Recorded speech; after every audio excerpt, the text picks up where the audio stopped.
and I know you were talking about the possibility of restarting your show. Do you have any updates on that, or? Well, we talked about it a couple of times. I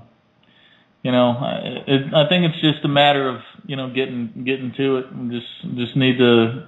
Well, we don't have the same format. It was kind of easy with the the Ron Paul thing going on and the Ron Paul Radio. The guy that organized Ron Paul Radio, DJ Lodi, was I met him in a Ron Paul group here in Pensacola, and so it was real easy to kind of take that step. Now, with all the different things and the technology, the fact that Jake's got a full-time job that keeps him rather busy and so forth, and so there's a lot less time, and then there's oh sure, podcasting on demand is definitely the way to go, so that you can do it when you do have the time. But yeah, either way though, I mean, do you guys have archives of your previous work? Actually, it's out there somewhere. Right. I mean, you guys used to have a website. That's what I was wondering. Yeah, our website is down at the moment. Trust me, it's not for a lack of, we're still just as adamant as ever before. It's just, and I know that, this is the time. It's been, has it been 4 years? 3 years. 4 years, 4 years since we did that. So, it's just a matter of sitting down and actually making it happen. Yeah, I definitely think, I learned a lot, and, I'm sure, from your experience with the radio and everything, you can definitely speak to this and understand that, it was a huge learning curve. Sure. Go through, and I know us being novices in a lot of ways, I suppose, helped us identify with the audience as well, to where we could make mistakes and then somebody could correct us and we'd say, oh, geez, I didn't know Abraham Lincoln was, Nazi, I'm going to have to look into it a little more. Much of an abolitionist as people thought. Could be the word that I would use. Yeah, it was like we were learning together. It was right. Like everybody was learning together. No, and I agree, and I look back on those times, and it's funny to me that that there are very few efforts actually that were going on back then that are still going on. It is also tough to. It's like I tell people when you're doing this work, because they ask me, for example, what it is that I'm doing that makes me think that donations might be in order. Sometimes, in order to do a high quality show, especially if I want to do them like regularly, I put in 8 to 12 hour days studying, writing blogs, researching, calling guests, and it does take a lot of work if you want to have a really good quality show. And it also means that I end up taking breaks every now and then just because I feel the burnout setting in, and I don't want my listeners to get a crappy product, so to speak. So, I don't. That's one of the reasons also I got off of schedules. Trying to do schedules like we used to do, it started to feel like a job. It doesn't feel like something that you're doing that you care about anymore. It's like, oh, great, what are we going to do? You start to really appreciate one element of the mainstream media is that these people have entire teams working round the clock looking for stuff for their prospective talking heads to say the next day when they come on. And I can't imagine I've tried to do radio every day once. It was terrible, and I could do it, and you guys could listen to me blab again and again and again and again, but you're going to get sick of it pretty fast, and that's why I don't do it anymore. I try to put them out as fast as I can come up with good, solid, topics and good guests, but I think if nothing else, it would be great, if I could call on you guys sometimes to be panelists, because sometimes I do shows where maybe I write a blog or I read from a particular news article, and then everybody in the panel gets to kind of take an opportunity to talk about the topic in like an open forum. So, if you guys would be interested, I'll call you up, and it's always no obligation. It's whenever you can. So, kind of enters in some new elements to the mix. Now, speaking of articles, I pulled this one off of AOL News. Afghanistan and Iraq veterans, 1 in 3 vets reportedly view Iraq-Afghan wars as wastes. Washington. Yep, that's what's funny that you kept saying, "Man, what a waste," because I was thinking about that as I was looking at this article. Washington, 1 in 3 U.S. veterans of the post-9/11 military believes the wars in Iraq and Afghanistan were not worth fighting, and a majority think that after 10 years of combat, America should be focusing less on foreign affairs and more on its own problems, according to an opinion survey released Wednesday. The findings highlight a dilemma for the Obama administration and Congress as they struggle to shrink the government's huge budget deficits and reconsider defense priorities while trying to keep up public support for remaining involved in Iraq and Afghanistan for the longer term. Nearly 4,500 U.S. troops have died in Iraq and 1,700 in Afghanistan. Combined war costs since the September 11, 2001 terrorist attacks have topped $1 trillion. The poll results presented by the Pew Research Center portray post-9/11 veterans as proud of their work and scarred by warfare and convinced that the American public has little understanding of the problems that wartime service has created for military members and their families. The survey also showed that post-9/11 veterans are more likely than Americans as a whole to call themselves Republicans and to disapprove of President Barack Obama's performance as a commander-in-chief. It's funny is that, you guys were saying you didn't like what Bush was doing. I mean, do you have any comments about like Barack Obama? As far as I'm concerned, it's shuffle the deck of cards, you got the same thing. Right. There's no difference. There's no difference from one Republican, Democrat, black, white, doesn't matter. It's all the same thing. The funny thing is the contradiction in that logic is pretty clear that a lot of these people are probably getting fed some crap. I mean, other than Ron Paul, he's the only non-neoconservative I've ever seen in the Republican group, ever.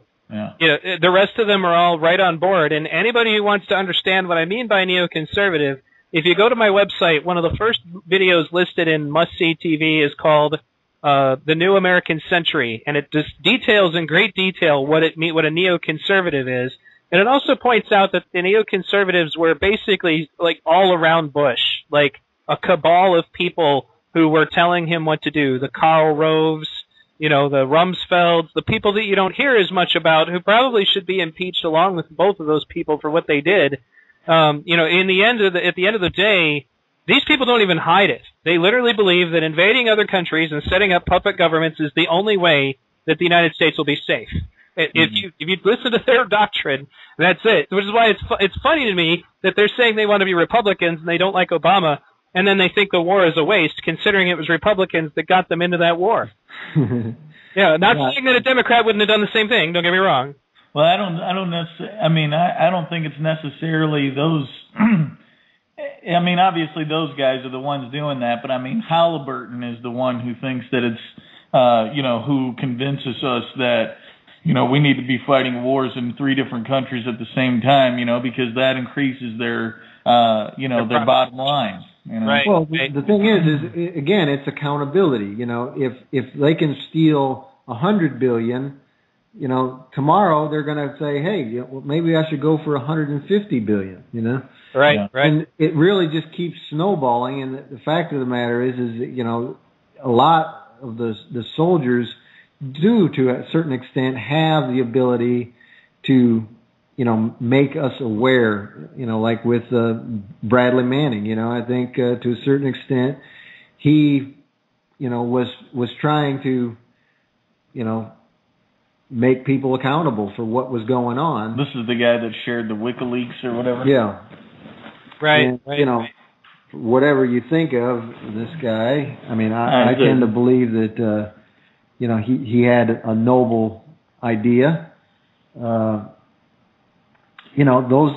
Until those people are held accountable, we're just going to keep getting worse, because the pragmatists are in charge and they'll say, hey, I'm justified. It works. I got paid. Absolutely. Were you going to say something, Jake? I was just going to say, I remember on the to comment on Bradley Manning. I think the guy has enormous courage. It just unbelievable amounts of courage. I remember hearing those stories and getting the snippets on what it was that he did, and I remember just being completely surrounded with negativity. And it wasn't until about a couple of weeks ago that I sat down and really kind of read everything that took place. And I mean, there's no doubt that guy absolutely traded his, he knew what he was trading. He was trading his freedom and everything, and he knew that, he was basically going to be, in trouble, blasphemed, and, for the rest of his life. But, the thing is I believe Manning over all the crap that they have tried to do to take away his credibility. Much, the fact that he's not being put into a trial and not being able to defend himself pretty much says everything for me. That is that they don't want to present the case because their case is complete baloney. Yeah. Right. And so, I mean, just by the fact that nothing is happening, that he's rotting away in a prison, and not being given his due process, effectively says everything. The government is obviously hiding something. Mm-hmm. For sure. Well, I mean, it's with the WikiLeaks thing. It's so bad because not saying that he did something wrong. It's so bad for the government in that the stuff that they say in their own words is damning enough. There doesn't need to even be any discussion. The guy could just sit there and play the video of them shooting up those people on the from the Apache helicopter. They could go through the different reports that talk about civilian casualties. It's all just sitting there for you to look at. It reminds me of one of my favorite videos that exposes neoconservatives is How to Create an Angry American, where a guy takes a list, like clips of all the different lies that the Bush administration told to us, right next to them admitting they were wrong or saying that they hadn't said that, or just like literally clips of them saying it, in their own words. At one point the lady from, I think it was Crossfires, was, okay, you've been quoted as saying it was pretty well confirmed.